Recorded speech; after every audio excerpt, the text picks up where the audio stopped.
everybody, and welcome back to OMB Reviews. I am the critic who is a cynic. How is everyone doing this evening?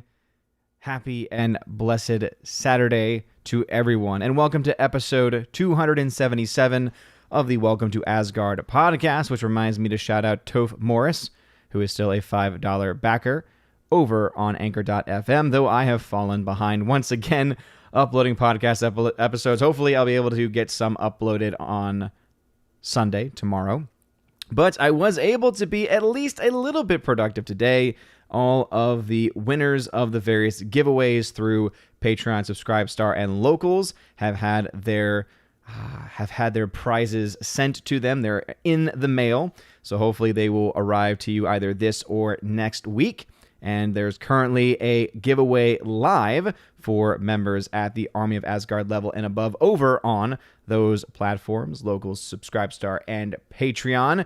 And that, of course, is Wrath of Man on Blu-ray and digital with the slipcover on. So if you have not entered in yet for that giveaway and you are one of those persons eligible, please consider joining.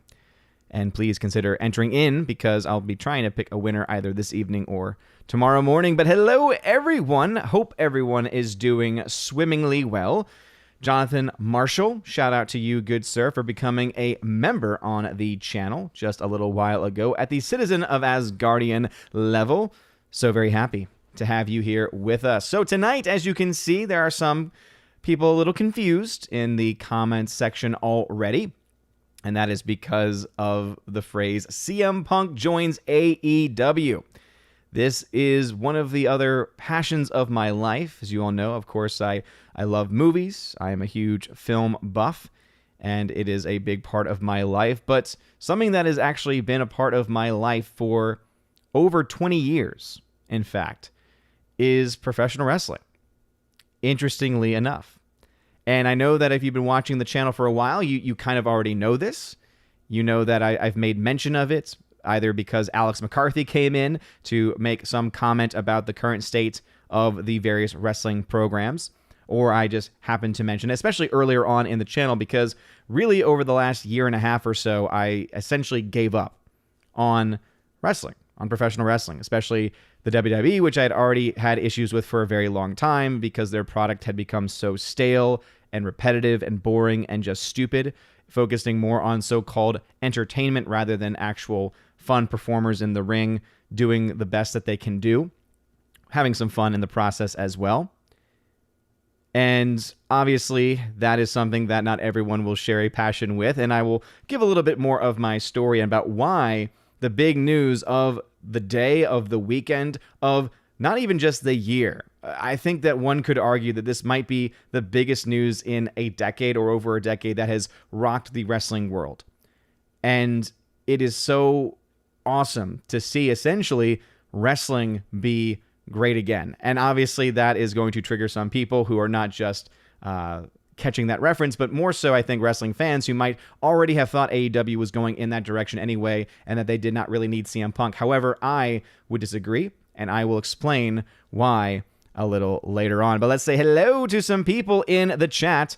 And again, this is your night for those who have ever been or currently are wrestling fans. But of course, we also have movie talk in the title. So if you have anything as far as movie topics related, again, those are also, of course, fair game this evening. I just started the film Reminiscence on HBO Max earlier today. I'm about 10 minutes into the movie, and it's interesting.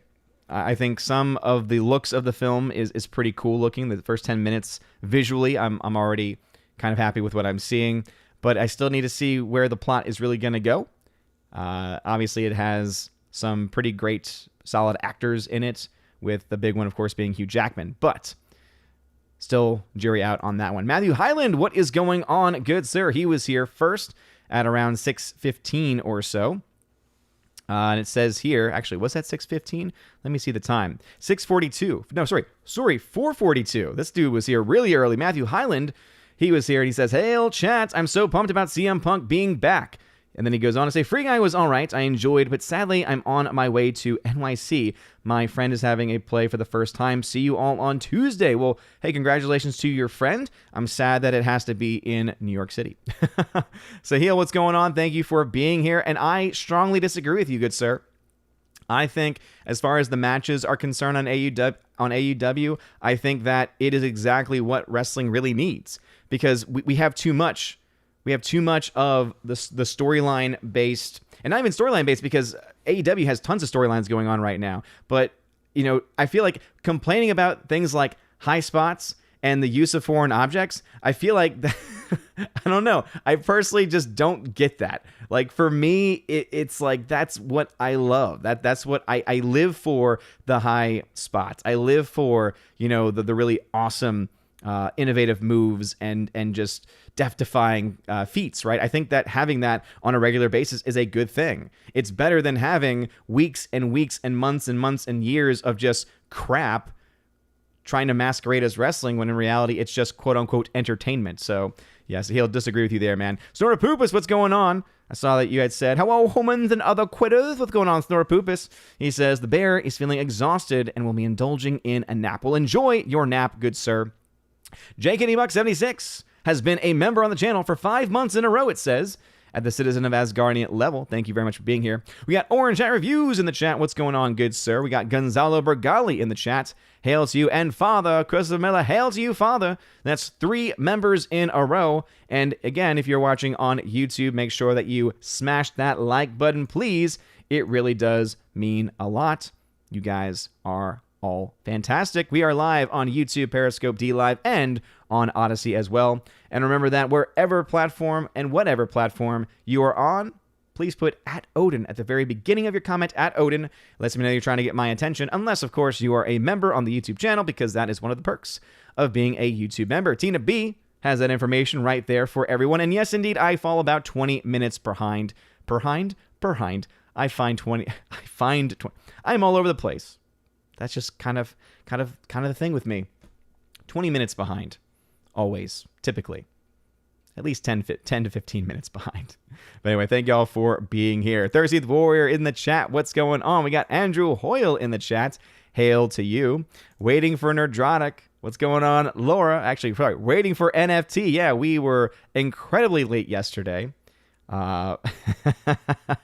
Gary was boomering it all over the place. I will say it was kind of sad, because one of the computer that he had gotten really to invest with and to be able to use in a high functioning way for FNT just blue screened him, just failed on him. And I know that that's incredibly frustrating, and it was not something that he built himself or anything where he could tinker around with it. It was a pre-built, and it just randomly stopped working. And obviously when you're running a show that can get anywhere between 6,000 and 8,000 people watching, yeah, it's not good for that to happen right before the show. But we got it out there and finally got it started, and I was able to stay a little bit longer. But I was there for about maybe half the show before I had to head out, because my back was starting to seize up a little bit, and I do like to spend some time with the wife on Friday evenings, because family is first. Thursday's Warrior says, good evening to everyone. Are you enjoying some pizza? Oh, pizza almost done, 13th Warrior says. Well, you know what I say. Enjoy that pizza, man. Pizza is life. Pizza is love. What is AEW, says Laura. I figured that there would be a lot of people in the chat that typically hang out here and are used to more of the pop culture, movie, even just cultural conversations, and not really the wrestling ones. And as I said, still very much able to have those conversations this evening as well, but putting in a little bit of wrestling talk, because I do know that there are several people also that subscribe to the channel that are major wrestling fans. Even though I don't cover it officially on the channel as far as my official videos are concerned, the live streams, they have a life of their own, and we love to cover a wide variety of topics. But AEW, All Elite Wrestling, is what it stands for. It is the best alternative to WWE, which is World Wrestling Entertainment.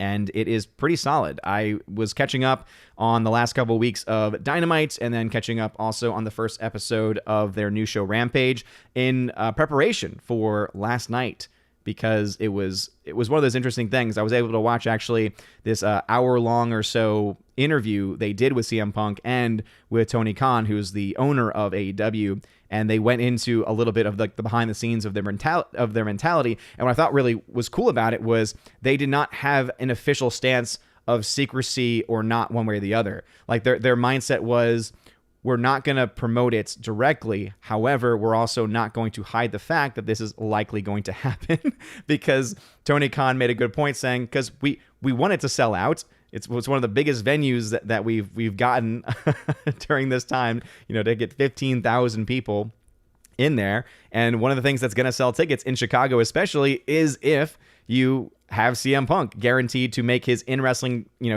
return for the first time in 7+ years after many people had kind of given up hope.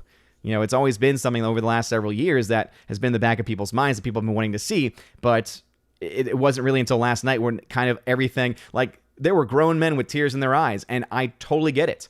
And I know that some people might find that silly and judgmental, but think of it as any good movie you've ever enjoyed that's brought tears to your eyes, or a good show that you have stuck with for a very long time and have had characters build up over time and have had all these things happen and again, can bring up emotions. Wrestling is the same way. It is essentially, and I remember there was a really great video series, or it was at least a long, almost like documentary style series, and I don't even think it was, maybe it wasn't even a series, which was a long documentary, but it was about wrestling. And one of the best ways I think that they were able to describe what wrestling was, especially to non-wrestling fans, is that think of it as a soap opera. It is essentially a soap opera with wrestling, with characters and arcs, some of them spanning months, if not years. And so this is one that, again, spanned about, 7 years. So this is something that has been long in the making, though maybe not directly in the making as a typical storyline would be told. So I think that that's the reason why you're seeing just so much excitement. People are finally getting back into it. People are saying, oh, I'm going to start watching this product now. And I think that is the reason why why I personally think that this is something that AEW needed. They have a bunch of great talent. They have a bunch of great wrestlers. And a lot of it, of course, has been from the WWE just making stupid decisions and letting contracts run out, or just releasing people from their contracts to try and save money. And they're releasing some of the most talented people that they have.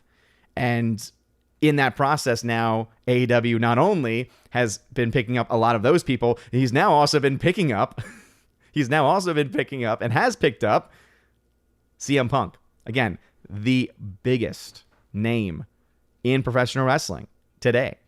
And I think that based off of the number of views, already within less than 6 hours, that video of Punk debuting had over 1 million views. So this is something that is very huge, not just in the wrestling world, not just in the current wrestling world, but a lot of people who were fans 5 to 10 years ago are looking at this and saying, oh, this is pretty awesome. This is pretty cool. So, and also, I mean, you don't have a pop like CM Punk did last night very often. You can count on maybe one hand the amount of times that audiences have gone that nuts ever. And it was just, again, an amazing thing to witness and watch it live. I've watched it several times before. Even my wife was interested. I explained it to her a little bit. And so I rewatched it. And that's when I started tearing up, was when I was watching it again on the big screen. And my wife was just kind of like, oh my gosh, this is pretty cool. And I was just like, I know. And I just was taking it in. I don't know. There's those weird things in life that bring out emotions. Miss Martin Muses, what's going on, Miss Martin Muses? Thank you for being here. Appreciate it. The Craig Lee Lawrence Experience, hail to you. Thank you for being here as well. Andrew Hoyle, a little bit of a underdeveloped thought here when it comes to wrestling, but I see your point. He says, so grown men playing slapsies. I guess. To some extent. Keg44, what is going on? Gary Banjo Sandwich Worthington, what's up, dude? He says, hello all, and I watched 4 films this weekend: Stillwater, Reminiscence, Sweet Girl, and The Green Knight. Good, but not great movie week. Yeah, interesting. I personally, I had a very mixed bag in my experience with The Green Knight. Part of me loved aspects of the film. There are other parts that were so weird and bizarre I didn't like, but in general, it's the parts that are great enough to where I want to buy it to find out more about how they developed the character of the Green Knight, how they designed the character of the Green Knight, and just find out more about the process that they had as well. And from what I hear, Stillwater is actually very much kind of ripping off of a real life story and kind of, again, basically it's Hollywood taking a real life story and using it to their own advantage. So I kind of, once I found that out, I don't really think I want to see that. Plus, Matt Damon, not someone that I go out of my way to see. Let's see, Alex McCarthy says, howdy, Odin, how's it going? CM Punk. That was awesome last night. SummerSlam is starting right now. Alex, how can you watch SummerSlam right now? After last night, after AEW getting CM Punk and putting on a great show as well, how can you still watch that product? How can you still watch the WWE? How can you watch the, quote, main event of John Cena versus Roman Reigns? How can John Cena versus Roman Reigns compare to anything they put even on the card after CM Punk last night? Like, just CM Punk talking is more interesting and entertaining than anything the WWE could put on at this point, especially with all the people that they have let go at this point as well, and the people that soon will be let go as well. It's crazy. But again, Alex McCarthy does like terrible movies, so liking terrible wrestling is also not much of a stretch.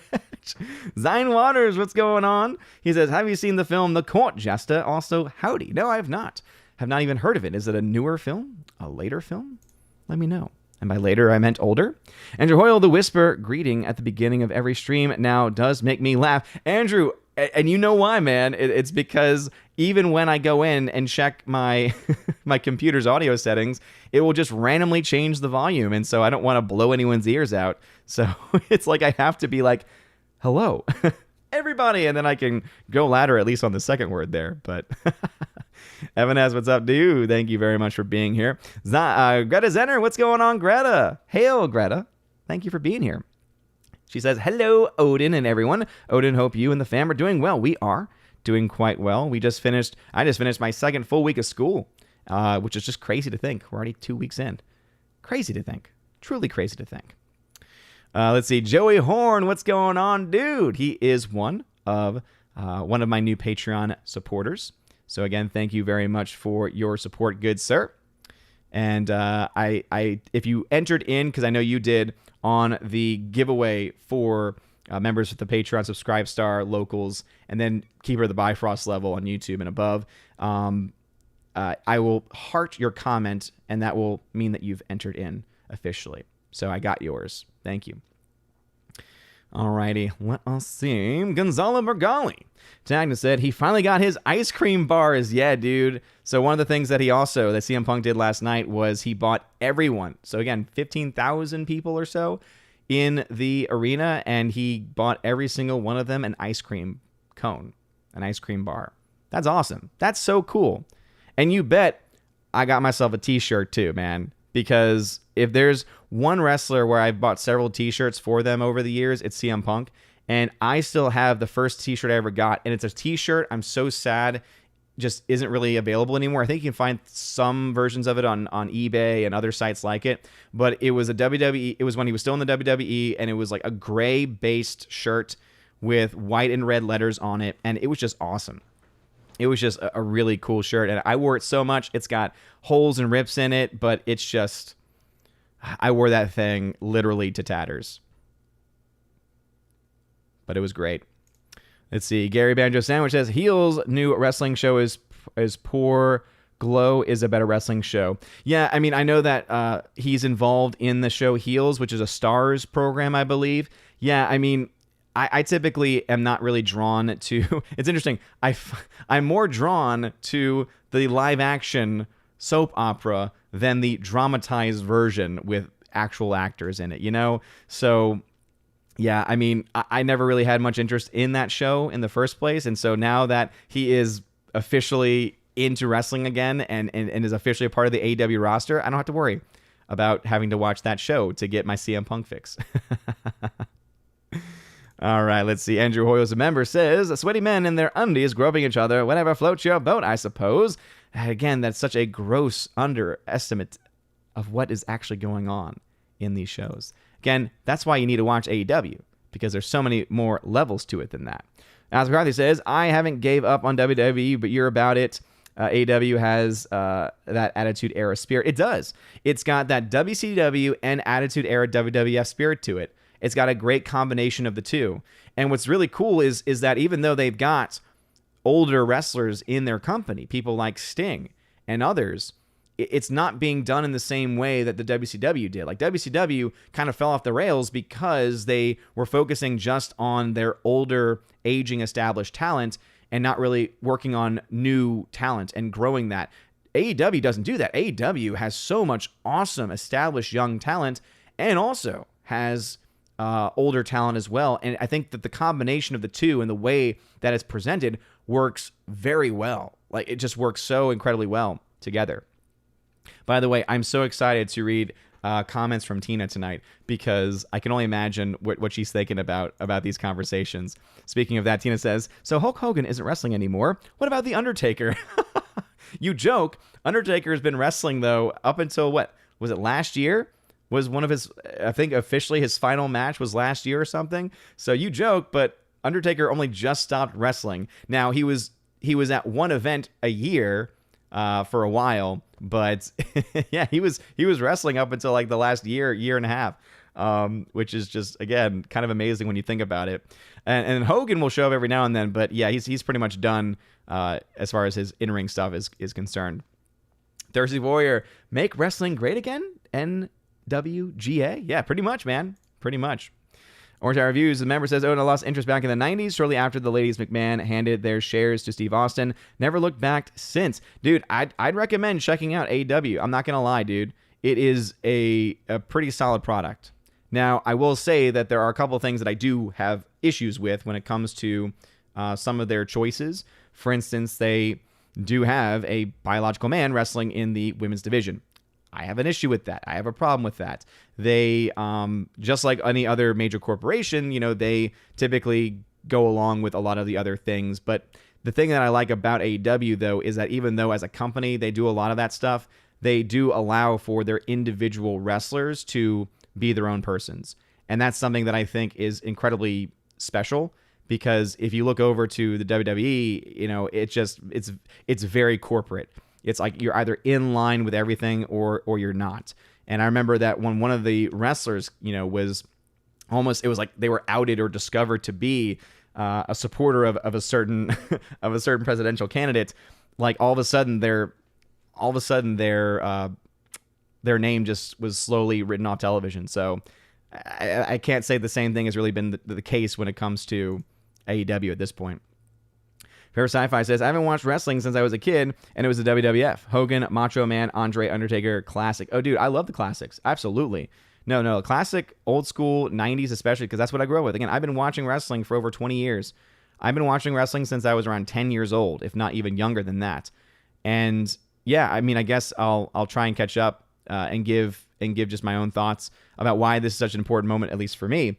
Is because, as I said, I've been watching since I was 10 years old. I've been watching since the wrestling that I watched wasn't even on television because I really wasn't allowed to watch it on television at that point in my life.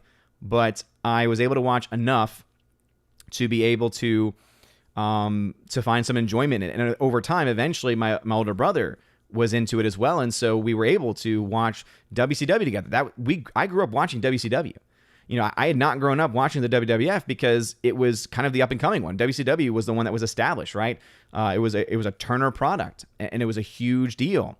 And that's when the Monday Night Wars started back in the 90s as well, and the WWF started to actually make some strides and eventually defeated WCW. But it was some of the best wrestling that was ever put on. It was some of the coolest storylines that had ever been put on, and really in both companies. But yeah, I remember going to see independent shows, or rather exhibition shows featuring these wrestlers with my pawpaw and my uncle. God rest my pawpaw, but I remember going to see these matches. I remember my first wrestling T-shirt was an Austin 316 shirt back in the day when it was literally the rattlesnake head with 316 in the middle, and I still that shirt still exists. I can find that shirt. I think it's still at my parents' house somewhere. So I grew up with it. I grew up wrestling my brothers. I have two brothers, one older, one younger, and we grew up wrestling each other. We came up with ring names We came up with our own ring names. I actually was very much inspired by Mick Foley because I took on that multi-personality concept. So I had different names for different personalities and different styles of wrestling. We, of course, had our own finishing maneuvers. We had our own title belts. And it was just so much fun to do that. I mean, again, that was just a big part of my life growing up. And then eventually, of course, WWF won, and I continued to watch it. Eventually, it turned into WWE, and that's kind of when things started to turn downhill because eventually they went just PG era. You know, John Cena became a big name, and that was really the beginning of the end for me because I was like, okay, this is a stupid character. This is so stupid. This guy can't even wrestle. This guy can barely even act. And people were still, you know, kind of eating up, especially in those early days. And then over this time period when just everything was just, there were some good things happening, some bad things happening. You know, Money in the Bank was pretty much the only pay-per-view I had ever looked forward to just because of the nature of it, or the Royal Rumble. That was the position I was in. Those were the only two pay-per-views that I cared at all about because every other pay-per-view was just a giant letdown. Any interesting storylines were just destroyed. And then CM Punk came along. And I looked at this guy, CM Punk, and I was like, hey, you know, by the time he came along, I was, you know, high school going to college. And by that time, I had established that, you know, myself, even before I knew who CM Punk was, I had established myself as straight edge. And once he became a part of the company, and once I just, you know, discovered him in the company and his big character as a part of who he was individually, but also as a wrestling persona, was that he was straight edge. And I was just like, okay, there's someone on television who's in the center of the ring who has so many, you know, amazing qualities as a wrestler and also as a personality on the mic too. And he is straight edge. And so I found just a connection with him immediately with that. And it was from there that, again, he became essentially my favorite wrestler of the modern era. And then all of the nonsense happened, which eventually led to the huge match of SummerSlam, where he beat John Cena, ran away with the title. And then unfortunately, he just, again, his character just got destroyed and the life got pulled out of him. And really, when CM Punk left, when all of that went down and when he left, that was like the ticking time bomb of, okay, eventually I'm going to have to give this up because, you know, I was watching everything. I was watching Raw for 3 hours. I was watching SmackDown for 2 hours. I was watching pay-per-views when I could. And I was just like, this is just so much stuff. And I just felt like I wasn't getting anything out of it. And, you know, really, when the pandemic hit and once they started to not have anything in front of fans, that's when I found my out, essentially. I was like, okay, I'm done. You know, it's like I wasted too much time in my life on this product that never provides, that just never delivers. You know, it's the same crap over and over and over again. And now it's in front of empty buildings and they're piping in crowd noise and everything. They're giving into essentially the shutdowns and the lockdowns and everything. And it was like, no, like this is supposed to be escapism, not a reminder of all the nonsense going on. And so I gave it up. And around that time, I had fallen in love with NXT because NXT was the only thing that they had going for it, but that really wasn't even a main WWE product. I mean, it wasn't even being run by Vince in any way. And so NXT was great. That was the only thing that was kind of keeping me going. NXT was the only reason why I kept watching it. And then even then, I just was like, okay, but with these crowds gone, I can't even watch that anymore. And around that time as well, I had just started watching AEW when it first launched, watched it at the very beginning. Then everything hits and everything's gone, right? All the audiences are gone. And then I watched a little bit of AEW because they did the best that they could. They didn't have audiences, but they had their locker room out there cheering on, so it wasn't silent. They had it where they weren't just, you know, flooding in and pouring in fake crowd noise like the WWE did, which was just so stupid. And instead of innovating, the WWE just remained the same and just remained stagnant and then sold off a bunch of their talent. And then of course, that leads to last night when after 7+ years, CM Punk arrives. And it wasn't until 2 weeks ago when someone, it was Jeremy, Geeks and Gamers actually, he said, oh, did you hear about what was going on here? Him andAz said, did you hear about what's about to happen? Did you hear that CM Punk apparently is coming to AEW? And I was like, no, I hadn't. And I was like, okay, let me try watching this. Let me try, you know, getting caught up here. So I watched the last couple weeks and it all led up to last night when CM Punk debuted, when the rumors that had been, you know, several times had been stated over the years finally came true. And I was just like, this is what I love. This is what I remember loving back in the 90s, going to watch with my grandfather, going to watch with my brothers, going to watch with my uncle. Like that was what it was all about. And so the reason why CM Punk returning is so important is because it brings back the life that has been lost over the last several years for me. So it's just, yeah, CM Punk has brought me back now as a wrestling fan. And I think he's done that for a lot of people too. And I think that it's going to be such an important thing for them moving forward. All right, anyway, let's get back to the chat. Maureen Fogel says, hi, Odin. Roman Reigns is better than CM Punk. You troll. You troll. You know that's not true. You know that dude can't wrestle or act. Laura says, my younger brother used to practice his wrestling moves on me, but that was back in the Ric Flair. Woo! Yeah, absolutely. Say, me and my brothers, we would do the same thing. Zine says, starring Huge Jackman. Exactly. Starring Huge Jackman, that's for sure. Tina, absolutely. I remember Junkyard Dog. Yeah. Got some old school stuff there. Bryant Barth, what's going on, dude? Thanks for being here. Appreciate it. Let's see. Laura then says, for this stream, only I'm going to speak in Hulk Hogan, brother. Oh, you're going to speak only in Hulk Hogan, brother. Yes. Do it. See, Orange Hat, who is a member, says, I've been doing Terminator discussions just because Terminator 3 last night found out that Arnold had insane demands to be in the movie, coupled with other things, recent and old, Arnie's an asshat. I think that's a fact. And I think that was absolutely confirmed when he said, screw your freedom. It's like, okay, well then screw you, man. Screw you, I'm going home. Leaving you in the dust. See, Gonzalo Bergali says here, have you ever seen Nine Queens, the original version of the 2004 George Clooney produced Criminal? No, haven't heard of either of those films, actually. Let's see. Rusty Shackelford, what is going on? Thanks for being here. Andrew Hoyle comes in to say, man, I hate whenever I hear blue screen. It makes me very nervous. Yeah, I mean, because blue screen of death on a computer can just, happen anytime. And once it does, there's not much you can do. You can't stop it. You can try and do everything that you can to prevent it, but that's about it. Let's see. Slicer says, speaking of pizza, you try Little Caesars with pepperoni filled stuffed crust yet? No, I haven't. The poor thing about Little Caesars is that it's such a smaller company than what it was, so it's not as readily available in all the major cities. Thirsty Warrior, there's definitely soul satisfying about pizza, especially when homemade. It brings a sense of real accomplishment. Yeah, I've always been wanting to be able to, one, learn how to make pizza myself, but also the patience. I want to have the patience to be able to do that as well. Let's see, Rusty says, I'm glad to hear you're watching AEW. Yeah, man.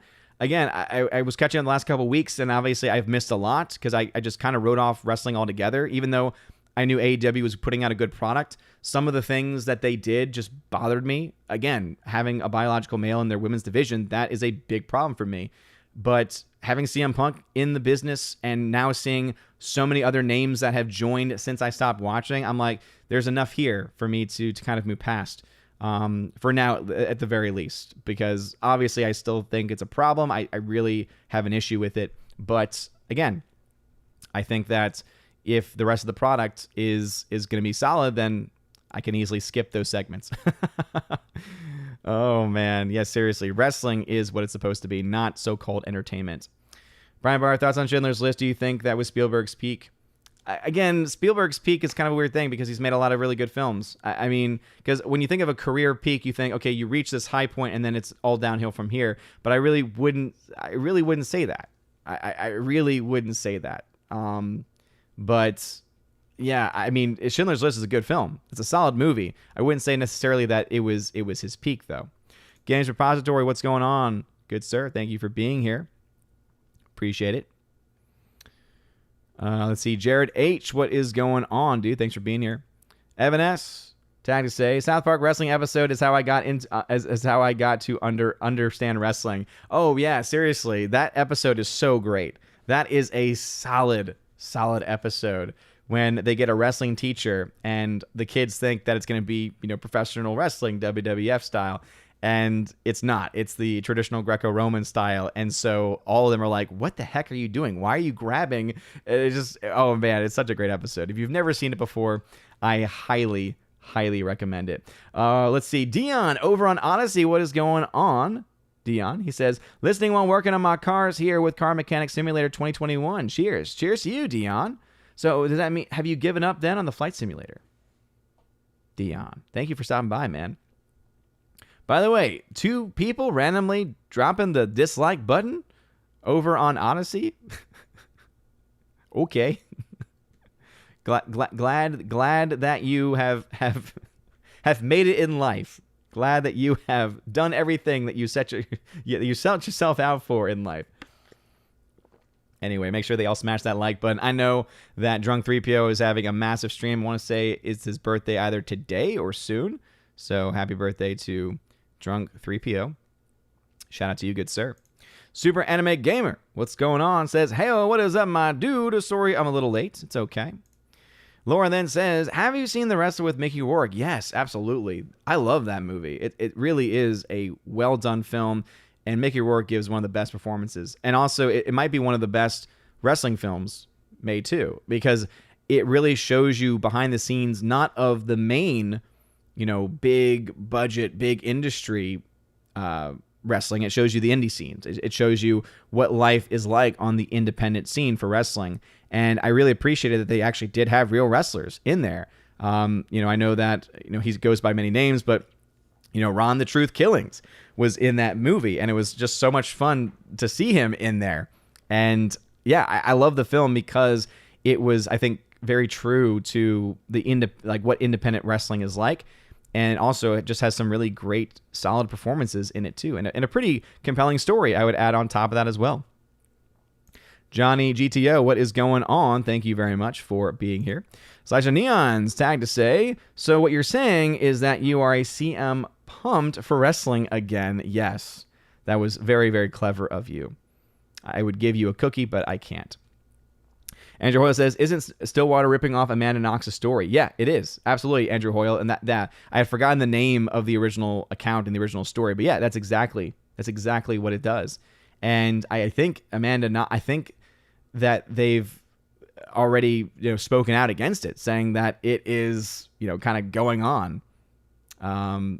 off rather, in its own direction, kind of running more so with a different narrative, I guess you could say. Alrighty, let us see. Tina B, tag to say, the court gesture is with the great Danny K. OU. Who's Danny K? I don't know who Danny K is. I'm sure I just hurt somebody's feelings, but I just don't know who Danny K is. Let's see, Crisco says, with nearly every movie losing money, do you think it would be better if the studios started pushing back more movies? Well, here's the thing. I don't think it's going to make much of a difference, because either they push back movies and it just means that they grow in cost just for sitting on the shelf, and for the fact that they're going to have to, once again, do additional promotion, which means the promotion and marketing budget is just going to explode. So I honestly think that at this point they need to start to just rethink how they're going to handle it. And I think that if they were smart, what they would do is they would just release the films that they still have. They've already spent the money. Try and make as much money back as you can. In that process, try and at the very least help the theaters that have been trying to help you in return, but you obviously as studios don't care about them based on the way you've treated them with your day and date release schedule. Thank you, to Warner Brothers and Disney most especially. Just get it out there. Make as much money as you can. And then from this point going forward, focus on films with reasonable budgets that tell good stories.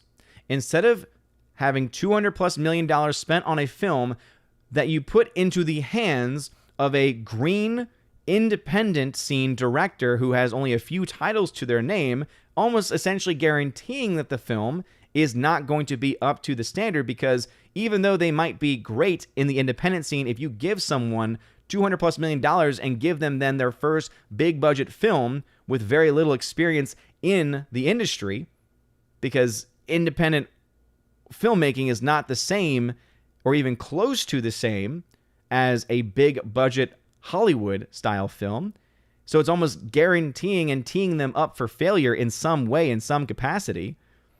Instead, if they were to say, hey, here is $50 million or less, make your movie, make a story, make something original. Maybe then they would be actually able to create the new properties, the new franchises, the new great films of the 21st century, instead of just rebooting, remaking, sequeling, prequeling everything for over $200 million. It's ridiculous. It is ridiculous. Anyway, Rob D. Hello, Odin. Having Campbell's chicken noodle soup and mozzarella sticks. Are you sick? I feel like the only time to have something like Campbell's chicken noodle soup typically is when you're sick. But then you said mozzarella sticks, and I'm like, okay, that's a fried food, so not something that you would typically have. Not something that you would typically have when you're sick. It's a very interesting combination of things. That's what I'll say. See, Alex McCarthy says, because I have faith that AEW will make WWE wake up and stop acting like idiots. I love both. Alex, if that was going to happen, it would have happened.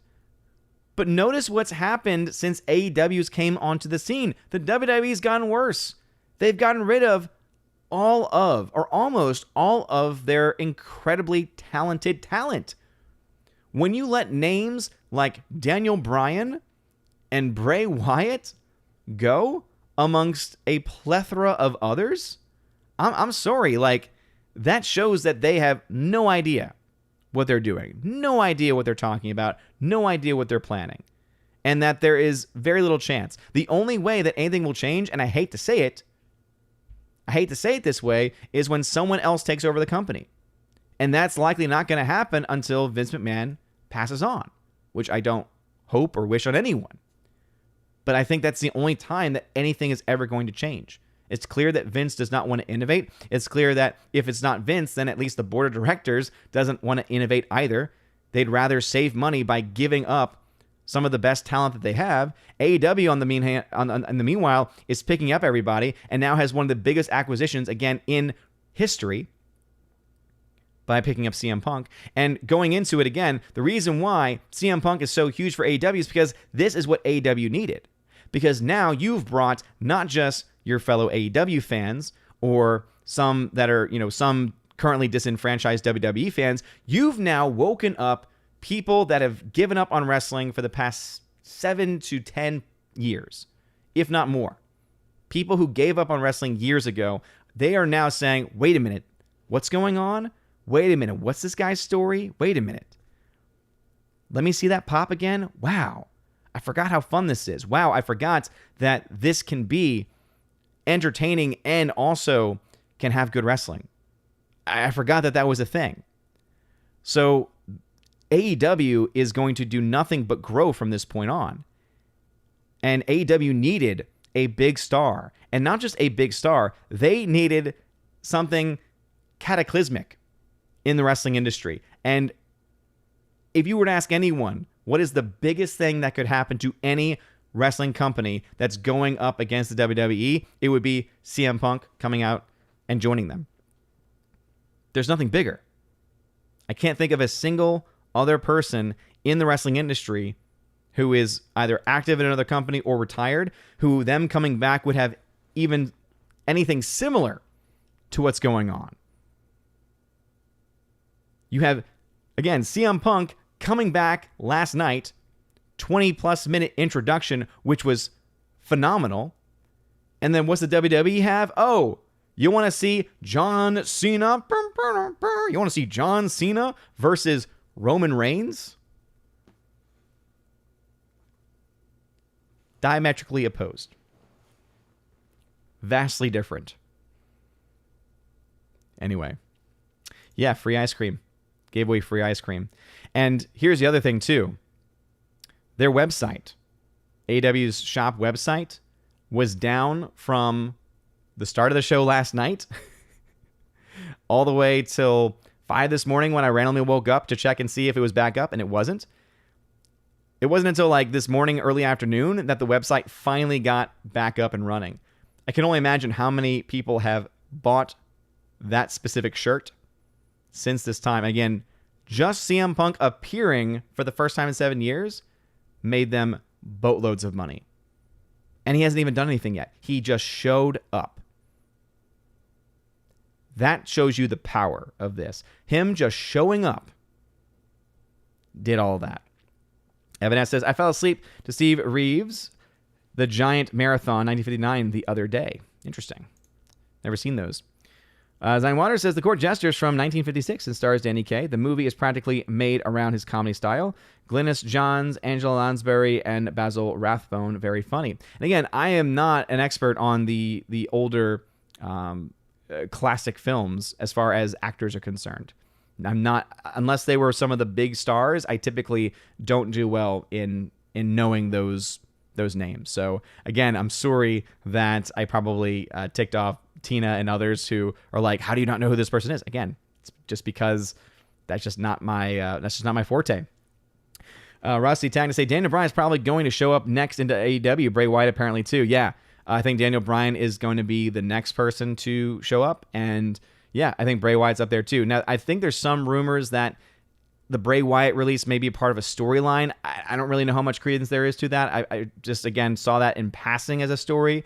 But yeah, I mean, if AEW is able to get, again, monumentally huge announcement with CM Punk, and then able to also get Daniel Bryan, and they're able to not just get Bray Wyatt, but also because we already knew, because they already know that Bray Wyatt is a genius when it comes to the characters. I mean, everything about The Fiend was all Bray Wyatt. That was him allowed to be creative. Imagine Bray Wyatt in AEW when he is going to be able to have full control of his character. CM Punk is huge.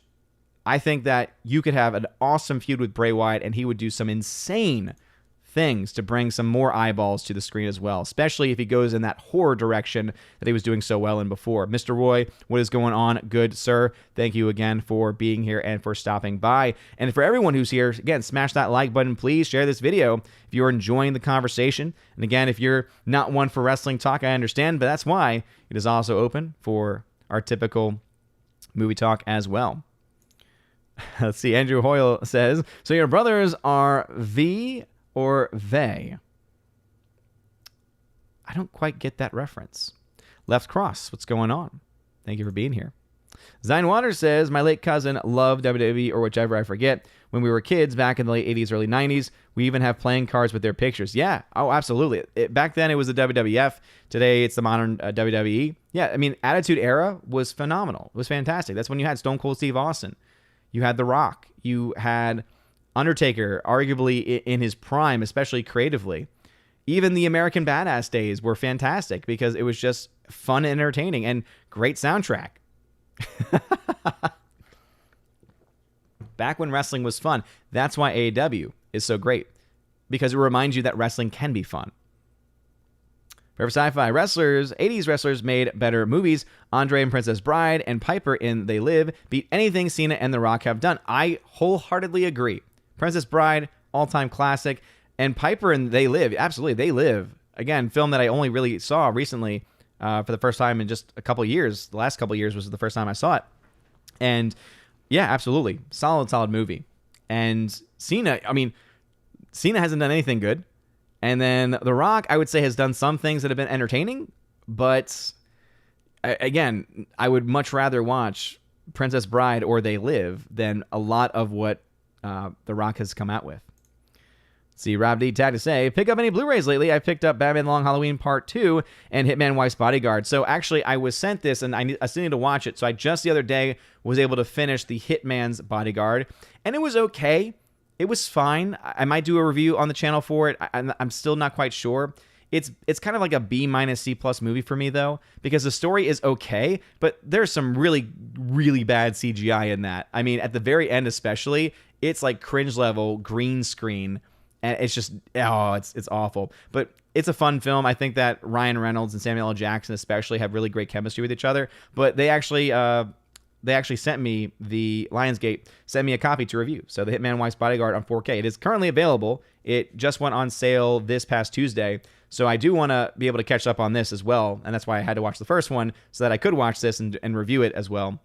So I haven't watched it, but I do have it. Again, shout out to Lionsgate for sending that my way. But as far as movies that I picked up recently that I have in front of me, I finally picked up Wrath of Man on Blu-ray. And again, this is something that I'm doing a giveaway for on Patreon, Subscribestar, and such. Let's see. I also picked up Dread on 4K, Steelbook. Have a couple copies for future giveaways on that one. And then also I was able to buy a bunch from Hamilton Book. And I was able to pick up things like The Protector with Tony Jaa and a couple other films that I had actually never seen before as well. I plan to do a Blu-ray collection update at some point, but again, I kind of just fallen behind on things. See, Joey Horn says, have you seen any of the old Memphis Territory stuff on YouTube? No, I haven't. Is that like the legit stuff, or are you talking about the like the parody that the WWE did? That may have been one of the only somewhat positive thing that WWE has done the last 10 years, but if it's like old school stuff, because I didn't really watch a lot of the Territory stuff. I was all in on WCW, and then Monday Night Wars happened, and obviously the WWF won, and that included even me transitioning over to watch it. And and that was the day, man. And I think that, especially I think with CM Punk now really elevating AEW to an entirely new level, I think that this is going to be something that could really change things in a major way. I mean, AEW is already changing things by working with competitors. I mean, they're working with Impact Wrestling or former TNA. They're working with New Japan Pro Wrestling. They're working with, I think, even Ring of Honor. They're working with all of their competitors. And I think at some point, especially when you have a name like CM Punk and eventually even Daniel Bryan or Bray Wyatt or so many others that the WWE is just saying, goodbye to, I think that so many people are just going to say, this is where all the fun's happening right now. Like, to me, this is actually reminding me a lot of the Monday Night Wars from back in the 90s, where WCW was the established product, but WWF was starting to do all the fun stuff. And now that they've got a big name that's bringing people not only over, but also back, I think that's huge. I think that could be a huge game changer. And I know that it might seem like it's being oversold, or you might have your own your own doubts about it. And again, I think that there is a valid discussion to be had on that point. But we've seen this before.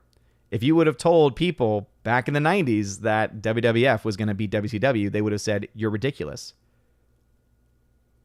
And look what happened. I'm just saying. Robert Frey, the correct word is it's staged. The correct word is it's staged. The word fake doesn't really apply, especially if you look up anything from the career of someone like a Mick Foley. Ask him if the bumps that he took was fake. Look at any time there's been a cage match where someone's been thrown off of that cage. Again, ask the person that was thrown off if it was fake. Go ahead and just in the last couple of weeks, look up a match between...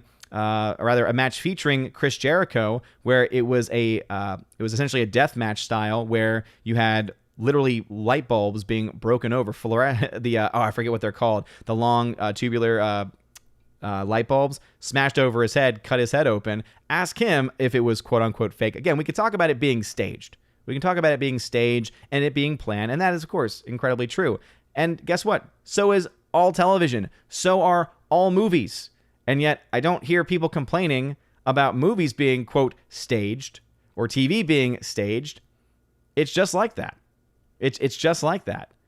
Only it also features real-life people in real time playing out their stories. Yeah, absolutely. Joey Horn Live says it's a play. Essentially, it is. Absolutely. Absolutely. And the risks that they take on a daily basis are very, very real. Let's see. Andrew Hoyle, who's a member, says, we had Big Daddy and giant haystacks for wrestlers over here, but they were nothing like the U.S. ones. Everything's finishing move was a giant belly flop. Hey, man, there's some pretty hardcore. I mean, strong style, especially. British strong style is pretty awesome. General Wingster, but Odin, you got to see great characters like Roman Reigns and The Shield. Hey, The Shield was pretty cool as a group, and then it just got destroyed. Roman Reigns, not so much. See, Rob D. Tag to say, can't speak for wrestling, but I stopped watching baseball when all the Yankees I remember retired. Jeter, Rodriguez, Sheffield, Williams, Posada, etc. Yeah, absolutely, man. Absolutely. I get that too. See, Brian Barth says, thoughts on Hulk Hogan's film career? There's some fun ones in there for sure, but in the end, I mean, he's not really much of an actor, so... I feel like he was not one of them to kind of break the mold there. You know, Andre the Giant in a film like Princess Bride, that is a solid film, classic. A film like They Live with Piper, classic, solid film. most of the stuff that Hogan did, it was fun and it was hokey, entertaining, but again, not really on the same level. Not really on the same level, I think most people would say. Maureen left to watch SummerSlam. Well, again, enjoy your subpar, boring pay-per-view by saying that CM Punk, that I was wrong. Oh no, he's a bad UFC fighter. That is fact. I never said he was a good UFC fighter. He was a terrible UFC fighter. He was a great professional wrestler. And again, go ahead and just look up for yourself the impact that just his appearance is having on the wrestling world. Let's see. Thursday Warrior says, a pizza cam time. That's the best I can do in the chat. Hey, thank you for trying at the very least. Thank you for trying at the very least.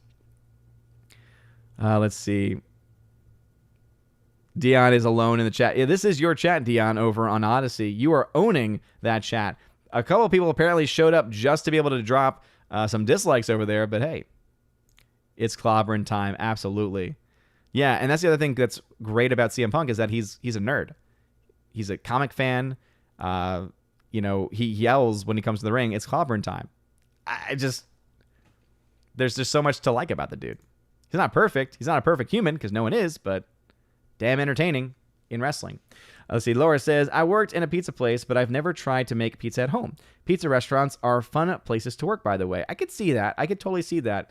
I feel like that's also something where when you're like closing down or taking time off, like just sitting around enjoying pizza, there's something about it. There's something about that atmosphere of just sitting around enjoying a pizza with a bunch of people. I don't know. Rob D. I watched a Little Caesars pizza commercial from 1982. I think you get a large one-topping 32-ounce Coke and breadsticks for $8.99. Good like finding that deal now. Oh, yeah, absolutely. One of the only good deals currently going on in the realm of national pizza chains would be the $5.99 deal from Domino's. Getting 2 medium pizzas for $5.99 each, double topping, because you get several meals just from that alone. But yeah, you used to get a lot more for a lot less. Griffin Turbo, what's up, dude? Thank you for joining us today. General Winkster, tagged to say, Odin, I only dislike the stream because you don't worship the man known as John Cena. Well, you know what? If that's what I would have to do just to get that one like back, then I'm okay. There it is. Tina yelling at me for not knowing who Danny Kaye was. He was in Winter Christmas. I've never seen Winter Christmas. You should not be surprised at this point of the things that I have not seen. Oh, I think you meant White Christmas. Okay. I was like, Winter Christmas? I've never heard of Winter. I have heard of White Christmas. I've never seen White Christmas. I own it. I just have never watched it. I've just never taken the time to watch it. Because it's something that I feel like I have to watch over Christmas time. And over Christmas time, there's like films that I watch every year that I also are kind of like my go-tos. I don't know. Gary Banjo Sandwich says, OMG, Danny Kaye is dancing entertaining icon from yesteryear. And again, from a long time ago. And when it comes to old school musicals, those were actually not really my jam. You know, I like films like Singin' in the Rain. There really aren't a whole lot of other musicals that come to mind from back in the day. It just wasn't really something that I went out of my way to go and watch. Yankee Doodle Dandy actually was one I just saw recently for the first time. Shout out to Rosie G12 for sending that my way. And that was a fun one. That was a good one too. I mean, I think that I would totally like them. It's just that they're not films that I would typically go out of my way to go and watch, I guess, is the way to describe it. Oh, I triggered Tina. I'm glad that she's stayed around, at least. Thirsty the Warrior and says, who's Danny Kaye? Bring a defibrillator stat. Forever Sci-Fi. I want to watch Free Guy, but I don't want my money going to Disney. Yeah, I don't blame you. Again, there are alternate ways that you can go about watching them, but that's totally on you. That's your call. Oh no, Tina is resigning. Do I take this as your official statement? Is this your 2-week notice? Oh man. See, Thursday Warriors, a member says, starve, a cold, fried food, a fever. See, Zine Waters says, I agree that the studios need to start making lower budget films with a few big budget films every now and again. No. I think that they need to learn. I would say no big budget films. They don't get any. And unless their big budget film is $100 million. But I think that the age of the $200+ million film, I think that needs to die. I think it needs to go away. That's just my thought. That's just my own feeling on this. Because until they can learn to do a lot with a little, I'd rather not watch them do a little with a lot. That's the logic that I have with that. Because it just makes it that much more frustrating. When you see a film that's a lower budget, you're willing to allow for certain things to fly. You allow yourself to say, hey, they're doing what they can on this budget. And typically, if they are constrained in that way, the story gets elevated. It's not a guarantee, but I would say on average, if you look at films and you compare the films with the big budgets to the little budget films, independent films, lower budget films tend to have better stories. Because when you think about it, that's what they have to rely on. They have to rely on good storytelling. They have to rely on good performances. They have to rely on these core elements. Whereas the big budget films, all they have to worry about is our trailer going to attract enough people? Are we going to have enough explosions and visual effects? Are we going to have enough big names? Are we going to have a big enough established franchise that already has an established fan base in order for us to make money? You know? It's a very different process, and it helps to, I think, explain a lot about why these films tend to suck. Because they think just because they get an established audience going, that's all they need. So they don't worry about trying to keep or gain an audience. And in the end, what they end up making are just crap films. Rome is Falling, welcome to the chat. Thank you very much for being in the chat this evening. Again, if you have a comment or question, please put @Odin at the very beginning of your comment unless you are a member. See, General Wingster says, yeah, I gave up after the 2 Rock versus Cena WrestleMania fights. Oh, yeah, don't forget about that nonsense. And again, The Rock was great back in the 90s, but you put him out of ring shape, clearly needing more time in the ring to get back into ring shape, up against John Cena, who has never really been in ring shape, who has 5 moves, that even those moves he can't do as well as others. I mean, when your finishing move is a poor man's version of a fireman's carry, or rather, a poor man's version of a Death Valley driver, because it's just a fireman's carry. When that's your finishing move, among so many other things, yeah, absolutely, totally spot on there. Left Cross, tag to say, I don't have faith in AEW. They're making the same mistakes WCW made, and AEW matches are weird spot fest. Hope it changes with DB and Punk there now, but it's not likely. And again, what's wrong with spot fest? Spot fest are awesome. Again, it's fun. It's entertaining. It's what it's supposed to be. It's wrestling that's fun. That's the issue with the WWE, is that they said, oh, we need to create entertainment without wrestling. It's like, no. You have good wrestling, and then by proxy, you create entertainment from that wrestling. That's what you do. But no, I think that is not an issue. I mean, if you have lack of faith in AEW, again, that's everyone's going to have a different perspective on that. But they're not really making the same mistakes WCW did, because, as I mentioned, WCW made mistakes because they did not grow new talent. They did not focus on the next generation of stars. If you think AEW is doing that, you're not paying attention. Who's one of the biggest names right now in AEW? Darby Allin. Kid in his 20s. They are setting up the next generation. They have so many great young talent in the company. They are nothing in that capacity like WCW. They've got the veterans there working with the young talent, not just completely dominating them. And what they're doing is helping them grow, helping them perfect their craft, because they've got the in-ring skills. They just need the polish. And that's where the veterans come into play. That's why the veterans are so important. So, no, I strongly disagree there, Left Cross. And again, I think that there is definitely an argument to be made that AEW has a long way to go at the very least. But, I mean, to say again that awesome matches with awesome spots is a bad thing. As a wrestling fan, I don't see how one says that unless you prefer the incredibly contrived and plastic, quote, entertainment that the WWE style is, you know? That's just how it seems, at least. Daniel Thorne over on D-Live. What's up, good sir? Thank you for being on D-Live. Appreciate it. OMB Reviews says, it would be great to see and hear an audience boo the heck out of John Cena for his BS. Oh, for sure. But you know what's probably going to happen is that he's probably going to get cheered because Roman Reigns right now is a heel. Even though he was getting booed before, even when he was a face, because he's not a good wrestler. I mean, come on. But yeah, so John Cena is going to get cheered. And again, I think with the CM Punk announcement, you're going to have a lot more even diehard WWE fans start to say, wait, Punk's back? Wait, where do I watch that? Wait, Punk's going to be on live television next week on Tuesday, on Wednesday? Wait, where do I watch? That's the kind of thing that gets eyeballs onto the screen. So I would say expect some pretty good wrestling and some pretty good matches the next couple of shows, especially as they build up to their pay-per-view, which so far is the only downside that they have, is that they are only available on pay-per-view and you can't get it for a cheaper rate or anything. Daniel Thorne, again, thank you for being the one and only over there.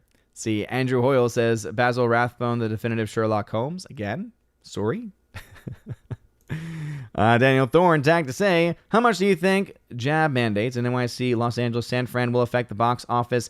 Is there a way to tell? There really isn't. There really isn't a way to tell because the numbers were already, lower for a wide variety of reasons. And mandates, obviously, it's going to have some impact on it.